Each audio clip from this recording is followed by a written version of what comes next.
पुराने जमाने की बात है। एक शांत गांव में ईमान, मोहब्बत और भरोसे का माहौल था।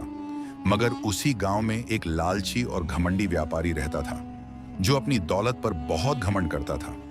उसके दिल में ऐसा घमंड भर गया था कि उसने अल्लाह का डर भूल गया। व्यापारी के पास सोना, चांदी, ऊंट और नौकरों की लंबी कतार थी। वह बाजार में बैठकर अपनी ताकत दिखाता। गरीब जब उससे मदद मांगते, वह हंसकर कहता कि किस्मत खुद बनती है, किसी का हिस्सा बांटना उसका काम नहीं। एक दिन गांव का बुजुर्ग आलिम उसके पास आया और उसे समझाया कि दौलत आजमाइश है, घमंड मत कर। लेकिन व्यापारी ने सुनने से इनकार कर दिया। उसके दिल पर ताला लग चुका था। वह कहता, मैं मेहनत से कमाता हूं, इसमें अल्लाह का क्या काम। दिन गुजरते गए, मगर व्यापारी की दौलत और घमंड दोनों बढ़ते गए। लोग उससे दूर रहने लगे। वह अकेला पड़ गया, मगर उसे एहसास नहीं था। वह सोचता था कि दुनिया उसी की है, लेकिन तकदीर चुपचाप उसके लिए एक सबक तैयार कर रही थी। एक रात आसमान पर बादल छा गए। हवा में अजीब सन्नाटा था। व्यापारी के महल जैसे घर में सब कुछ ठहरा हुआ था। तभी एक छोटा चोर दीवार कूदकर अंदर आया, जिसकी नीयत बस थोड़ा खाना चुराने की थी, दौलत की नहीं। चोर ने देखा कि हर तरफ सोना चमक रहा है, लेकिन उसने सिर्फ एक रोटी उठाई। तभी व्यापारी जाग गया। उसने शोर मचाया, लोगों को बुलाया और कहा कि चोर को सजा दी जाए। गांव वाले डर गए, क्योंकि वे व्यापारी के गुस्से को जानते थे। सुबह चोर को काजी के सामने लाया गया।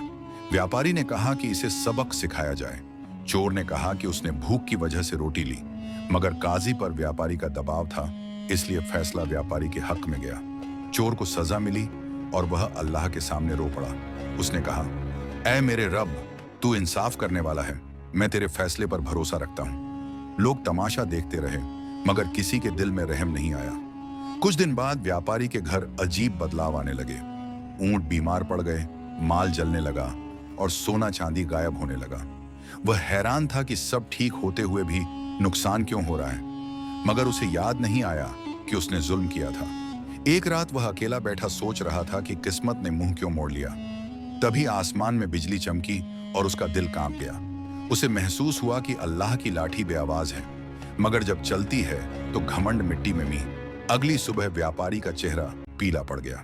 वह अब भी समझ नहीं पा रहा था कि यह सब क्यों हो रहा है। हर गुजरते दिन के साथ उसका घमंड टूटने लगा। उसने सोचा, शायद किस्मत का खेल है, मगर असली वजह इससे कहीं गहरी थी। व्यापारी के नौकर एक एक कर उसे छोड़ने लगे। बाजार में लोग उसकी हंसी उड़ाने लगे। जो कल तक सब पर रौब जमाता था, आज कोई उसका हाल पूछने वाला नहीं था। तन्हाई ने उसे तोड़ दिया, मगर अब पछतावा देर से जागा। एक दिन वही बूढ़ा आलिम उसके दरवाजे पर आया।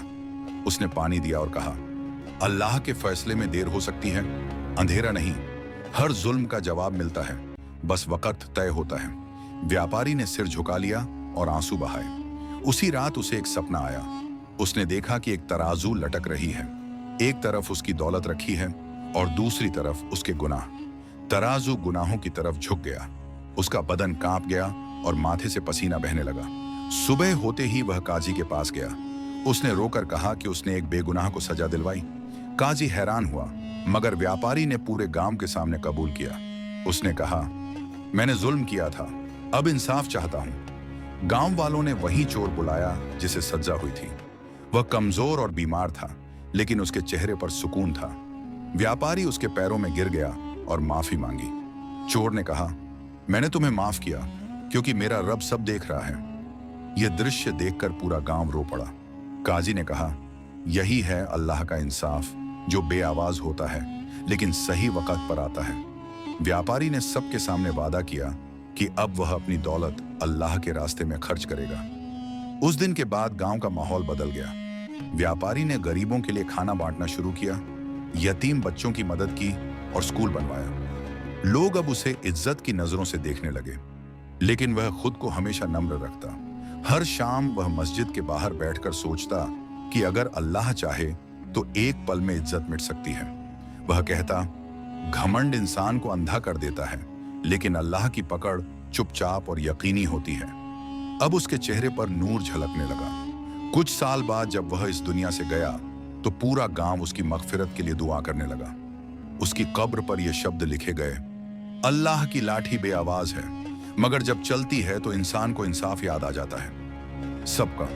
घमंड और जुल्म हमेशा बर्बादी लाते हैं, मगर तौबा रहमत का दरवाजा खोल देती है।